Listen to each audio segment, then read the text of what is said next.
Welcome to Inspiring Women with Laurie McGraw. I am your host, Laurie McGraw. I have spent the past 30 years in leadership, and over the years, I've come to learn one thing. Women need women, and not just any women, but inspiring women. Tune in every week to hear from women at the pinnacle of their careers and from others who are just starting out.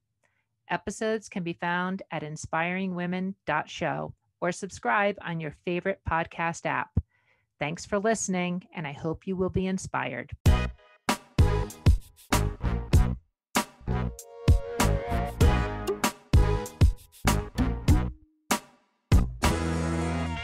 This is Inspiring Women, and I am Laurie McGraw. This morning, I'm talking to Erica Jain. She's the CEO and co-founder of Healthie. This is a new type of digital platform company that supports other digital health companies and startups.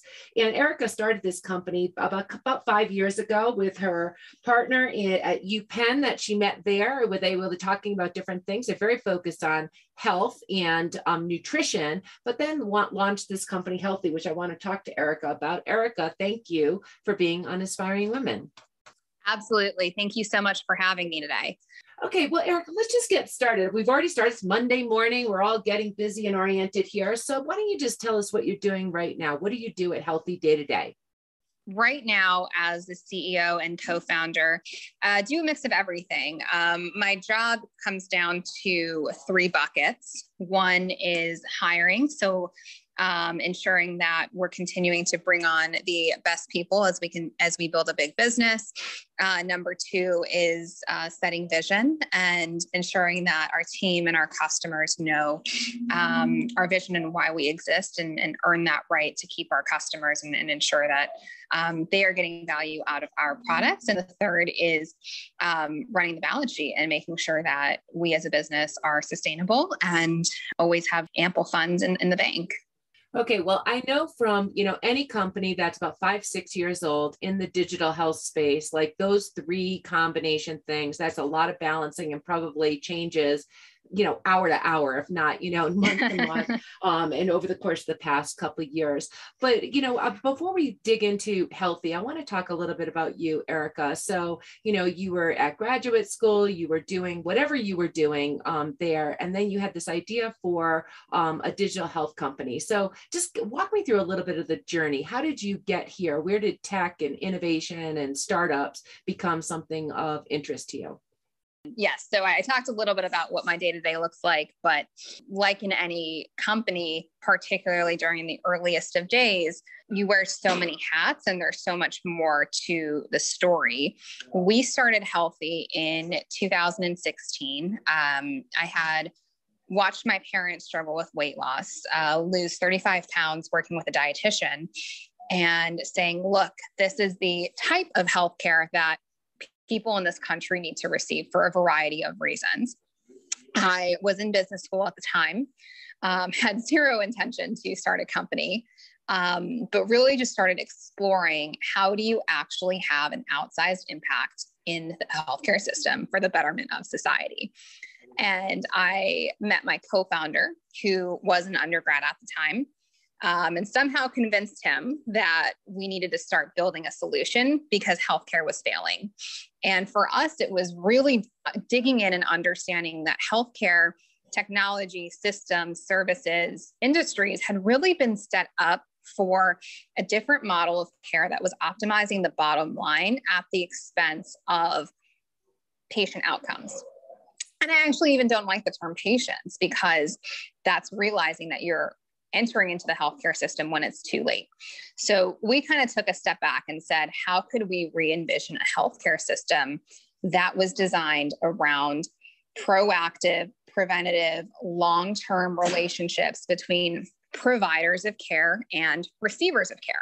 And that basically meant, before we could even think about doing anything like delivering services, and now we never will because our customers do that, we stood up a technology platform that made client engagement and an EHR platform first-class citizens from day one. And we said, we need to really enable our providers to build those long-term ongoing relationships, because that is what contributes, in the case of nutrition, behavioral health, women's health, to better healthcare experiences and outcomes.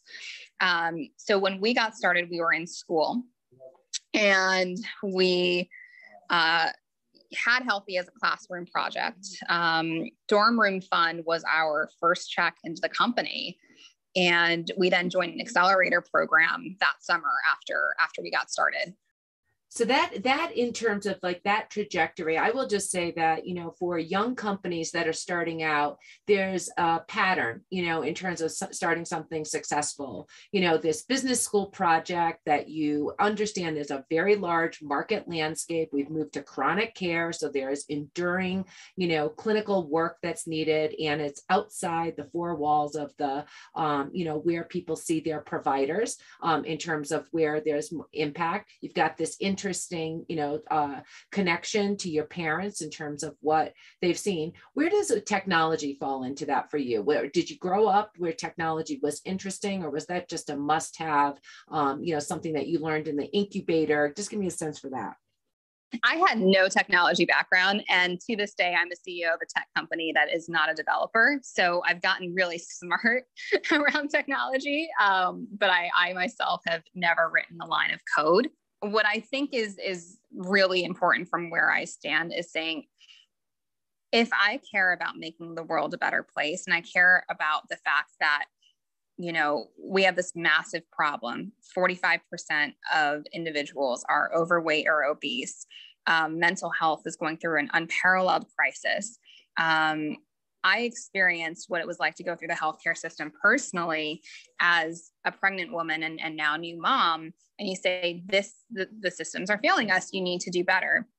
The fundamental way that we can have an outsized impact is through technology that's spread to the customers that we are lucky enough to serve, is how we can make an outsized impact in changing the way that healthcare is delivered. We, during the early days, but still to this day, just started talking to prospective customers, providers who were happy in the healthcare systems, and then a lot of providers who were frustrated with their day-to-day, and realized that, if we built out a better platform, we could usher in this new wave of how healthcare should be delivered outside of the hospitals. And this is a thesis that we've been building towards since prior to COVID, since 2016, of standing up digital experiences that now consumers have come to expect. But when we got started, our providers were using tools like WhatsApp and private Instagram accounts and text messaging and FaceTime to build those long-term relationships, and realizing that was just not the future of healthcare. But Erica, when you call Healthie a platform company, I just want to make sure I have this right. So it's a platform company for other digital health companies to build their solutions on. Is that right? Do I have that right? Yes, that's correct. So, effectively what's happening is that the digital health market is seeing unprecedented levels, long overdue in our opinion, of innovation. And this is propping up an entire industry that's at the forefront of providing better consumer first, virtual first experiences for members. And I don't even like the term patient, to receive modern, accessible, recurring healthcare. Healthie is the underlying infrastructure for that. And what does that mean? It means our startups come to us pre-seed to Series C, work with companies of all sizes, because there's no need for them to reinvent, having a strong calendaring platform, having a strong intake form system to match them to the right healthcare experience, building the right tools for goals and engagement and care plans, and a chat platform, having tools like tasks to help providers coordinate care with each other. And then of course have the EHR and billing platform. These startups really need to focus on what makes them special, what makes them unique: clinical care, clinical outcomes, going to market, building payer provider relationships, really doubling down on how they are going to build those outsized and incredible experiences using our toolkit. And then do you provide the data? Do you provide patient data or, data sets and connectivity to other EHR platforms as part of the platform? All of it, right? We are part of that new era of technology that is API first, friendly to developers and builders who want to take our toolkit and then build upon it and do all of those things that you just mentioned. Gone are the days when, you have to call a company and request an export of data that'll take 4 to 6 weeks. It's, hey, pop directly into our API, grab the data that you need for your reporting and analytics or for your relationships with stakeholders. And that's just part of this new philosophy of how companies that have been built. Well, I think it's like, when you did it, 2016, okay, this is pre-pandemic. And so I think we all, so I come from the EHR space and we all could see EHRs coming. We could all see it coming, but it wasn't until the HITECH Act that the adoption actually happened. Now, I don't know if you saw the pandemic coming, but it came and we have all witnessed an unbelievable amount of digital health hitting the scene of healthcare. So let's talk about how you what stage was Healthie at? How many companies were you working with? And then what happened during the course of the pandemic? Yeah, that's a great question. For us, it's really been building towards preventative, personalized, and relationship-based care since day one. We have thousands of dietitians, nutritionists, health coaches, behavioral health professionals, lactation consultants, and doulas that have been using our platform for years. What happened because of COVID and this moment in time of innovation in digital health was that we have been uniquely positioned to help these new digital health disruptors enter the market because they are able to take our brandable platform, so a calendaring platform, an intake form system, engagement tools that can be fully customized based on how they want to provide care. And they're able to enter the market focused on what makes them unique and different. These companies are very tech first, wanting to build bespoke experiences, but frankly don't have the time and shouldn't spend their resources worrying about time zones and detailed nitty gritty behind the scenes, knowing that they can focus on those beautiful, beautiful patient experiences. And so what COVID did was accelerated innovation in healthcare. And you see that with unprecedented levels of venture investment, but also just consumer expectation and demand of how healthcare should look like versus how it has been looking like. Our startups are taking leaf from industries like fintech and consumer tech and saying, why would I rebuild Stripe when Stripe exists? I can pop it into my system and focus on what makes me unique and different. And Healthie is the secret weapon for a lot of our startups because they're able to test, iterate, pivot, and focus on all of that while not focus on underlying infrastructure. Well, I think you mentioned expectations. I think consumer expectations are absolutely higher than they ever have been. And I think that's a good thing because companies and technologies should be much better. They should work in workflows and they should get to, while you don't like the word patient outcomes, I mean, that is what we're trying to achieve. And I do think that your point about, for the companies to focus on their differentiator is really important. But Erica, how did you pivot? So I imagine, you've started this company. I mean, it sounds similar in some ways to Zeus Health, Jonathan Bush's venture. So, again, just a very large space and providing this infrastructure. But I have to imagine that during the time of the pandemic, you went from some building of success to an absolute accelerated growth in lots of companies. How did you deal with it? You as the leader, you just professionally, what did you have to do to manage the influx of business? Yeah, that's a great question. I think being a founder and being a leader is all about personal evolution and personal growth. That's kind of, my own experience and journey. I've certainly gone through my own learnings of that. And you don't learn how to be a CEO in business school. You learn through on the ground operational experience.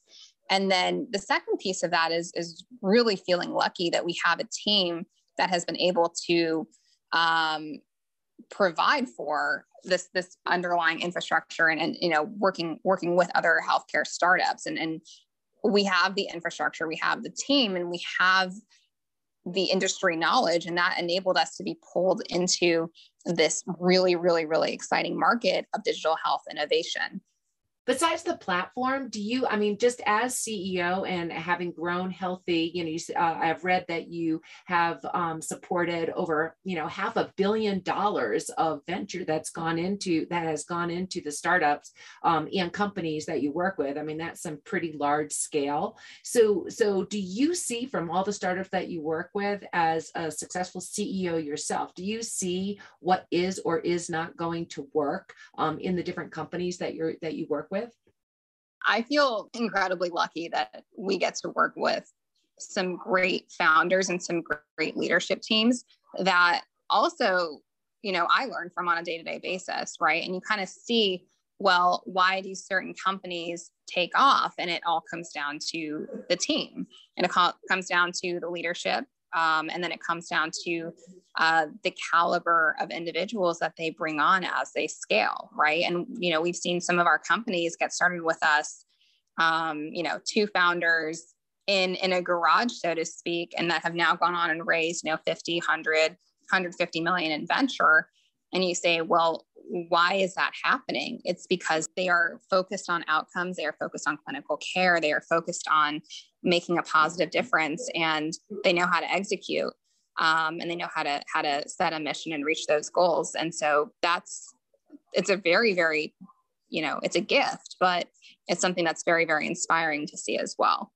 And Erica, for you as a female CEO and co-founder, certainly there are fewer women who are leading companies and startup companies in digital health. There's nothing different about those statistics there. Do you see differences in terms of just the different founders and CEOs, whether, based on whether they're women or men? Are the same characteristics needed to be a leader? Or what's your experience? I think that there has never been a better time to be a female CEO because there are more and more of us than ever. I think if you can lean into how you want to lead and what makes you, everyone has their own version of being a leader, and everyone has, their own strengths and weaknesses. I think leaning into a lot of that is better than trying to lead in a certain, way we may think of when we think about leadership, leading with empathy, leading with kindness, leading with resilience. Those are all attributes that I see amongst a lot of founders, but especially our female founders that we work with. And it's something that I aspire to do as well. So I think that's what the world needs more and more of. And we're ushering in this new generation where it doesn't matter what gender you are, it matters how you lead, and it matters the vision that you set. And it's really exciting because I don't think that was the case 5, 10, 20 years ago. You're similar. I spoke to a very, very successful venture investor, and she said the same thing. Like, now is an excellent time to be a female founder, a female entrepreneur. And for you, Erica, what are the skills that you have that make you a standout CEO? And did you hone those skills, or do you know you have those skills, or what's your magic? That is a great question. It's something that I'm certainly figuring out day to day. I think my number one differentiator is that I don't give up. And so Healthie is effectively bulletproof because we've gone through ups and downs and pivots over the first 5 years of our company, but we don't give up. We keep going. The thing about business is there's always a next move until you decide to fold up shop. And what I've learned is that if I can withstand that and withstand what comes to me, then that's how you start building out your superpower, and you start, you can adapt to whatever comes your way. And that's how you build a multi-billion-dollar business over the course of like 5, 10, and 20 years. Erica, one other thing I wanted to ask you about. So as you have been working on Healthie and building it, you've gone through enormous growth and change during the course of, certainly the pandemic. As you look out a couple of years ahead, what's your vision, whether it's for the company or your own professional journey? Do you have a future vision for yourself and for the company? I'm here to make a positive impact on the healthcare system. I'm inspired every day because our customers and our startups and our organizations are at the forefront of that innovation. So when I think about what success looks like for Healthie and for myself, it's reaching as many change makers as possible because I know what our platform does, because it allows our companies to focus on delivering better healthcare outcomes. So to me, it's not, a certain amount of dollars in the bank. It's not a certain number of venture raise. It's not a certain milestone or exit. It's really about building a business that's around in 10 to 20 years that continues to make a positive impact in the way that people receive their healthcare. Well, it certainly sounds like you are on your way. So Erica, as we close out today on Inspiring Women, any last closing advice you'd like to leave listeners with, perhaps sort of younger women who are just starting out on their own professional journeys, also thinking about whether it's starting a company or building a business like you're doing? I think that work-life balance never exists, but it's all right optimizing. If you love what you're doing and if you are motivated by wanting to build a career, then you got to just keep going. 2, being a mom was the most incredible thing for me personally, but also professionally, because it reinvigorated why I work and why I hustle so hard. It's to make the world a better place. And so, if you're thinking about motherhood or are a mom, never, ever let that hold you back. Let that empower you to work harder because it can and it will. I think that's great advice, especially for our new mothers. You can continue to bring that and your whole self to what you're doing. Erica, I've really appreciated this conversation. This has been an Inspiring Women episode. We've been speaking with Erica Jain. And Erica, thank you so much. Thank you for having me. This has been an episode of Inspiring Women with Laurie McGraw. Please subscribe, rate, and review. We are produced by Kate Cruz at Executive Podcast Solutions. More episodes can be found on inspiringwomen.show. I am Laurie McGraw, and thank you for listening.